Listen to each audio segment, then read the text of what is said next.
যে কোনো সফরের সময় নামাজ কাজা না করে পড়া উচিত।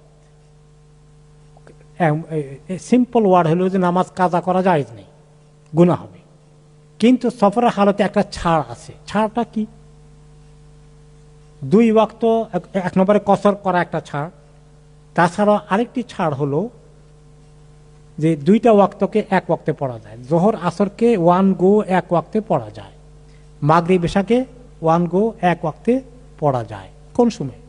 আসরকে জোহরের আগে অ্যাডভান্স পড়া যায়, অথবা জোহরকে ডিলে করে আসরের সঙ্গে পড়া যায়।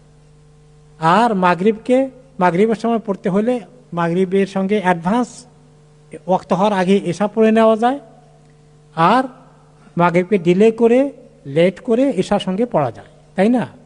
আর সফরের সময় তো সুন্নত পড়া লাগে না, তো ফরজটা পড়েই কসর করে, কসর মানে 4 রাকাত নামাজ 2 রাকাত পড়বেন, আর তারপরে 2 রাকাত জোহর পড়লেন, সঙ্গে সঙ্গেই 2 রাকাত আসর পড়ে ফেললেন।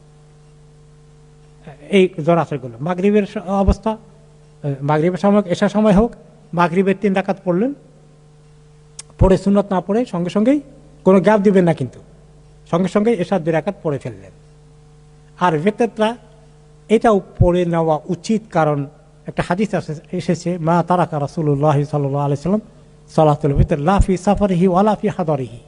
নবী করিম সাল্লাল্লাহু আলাইহি সাল্লাম সফরের হালতে তিনি সুন্নত পড়েন নাই, এটা প্রমাণ আছে। কিন্তু তিনি ভিতরের ব্যাপারে বলেছেন যে তিনি কখনো সফরের হালতে হোক, নিজের এলাকায় থাকা অবস্থা হোক, কোনো অবস্থাতে তিনি ভেতরকে মিস করেননি। এখন হলো যে প্রপারলি পড়া যাচ্ছে না, ট্রেনে আসি, প্লেনে আসি, তাই না, তাহলে বাসে আসি, তাহলে এই সময় কি করব?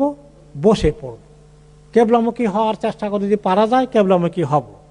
যদি কেবলামুখী হওয়া অসম্ভব হয়ে যায়, তাহলে কেবলা মিস করলেও হয়ে যাবে। যতটুকু পারা যায় একটু সাইড যদি হওয়া যায়, একটুখানি যদি ঢোলা যায় চেষ্টা করবো, না হলে যেদিকে আসছি সেদিকে পড়লে হয়ে যাবে।